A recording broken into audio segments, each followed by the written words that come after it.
વડોદરામાં વધુ એક મગરના મોતથી ખળભળાટ. કાશીબા હોસ્પિટલ પાસે નદીમાં મગરનો મૃતદેહ મળી આવ્યો. વડોદરામાં વધુ એક મગરના મોતથી ખળભળાટ. કાશીબા હોસ્પિટલ પાસે નદીમાં મગરનો મૃતદેહ મળી આવ્યો. વડોદરાના કાશીબા હોસ્પિટલ પાસે નદીમાં આજે એક મગરનો મૃતદેહ મળી આવ્યો છે, જે સ્થાનિક લોકોમાં ચિંતાનું કારણ બન્યું છે. આ ઘટના વડોદરામાં મગરોના મોતની શ્રેણીમાં નવો ઉમેરો કરે છે, કારણ કે છેલ્લા 3 મહિનામાં આશરે 9 મગરના મોત નોંધાયા છે. મગરના આ મૃતદેહ 10 ફૂટ લાંબો હોવાનું જણાવાયું છે, જેને વન વિભાગની ટીમે જહેમત ઉઠાવી બહાર કાઢ્યો.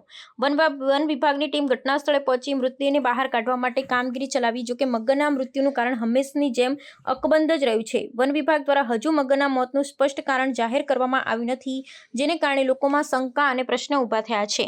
આ બાબતે વન વિભાગની કામગીરી પર પણ સવાલો ઉઠ્યા છે. સ્થાનિક લોકો અને પ્રકૃતિ પ્રેમીઓ વન વિભાગને આ મુદ્દે વધુ પારદર્શકતા અને સ્પષ્ટતા લાવવાની માંગ કરી રહ્યા છે. મગરોના સતત મોતથી પ્રકૃતિ અને જંગલ જીવન પર અસર પડી શકે છે, જે માટે તાકીદે તપાસ અને યોગ્ય પગલાં લેવાની જરૂરિયાત છે.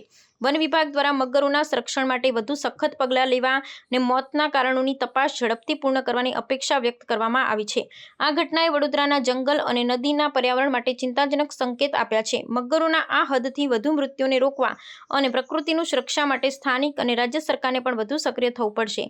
વન વિભાગ અને સંબંધિત અધિકારીઓએ આ મામલે તાત્કાલિક અને અસરકારક કાર્યવાહી કરવાની જરૂર છે.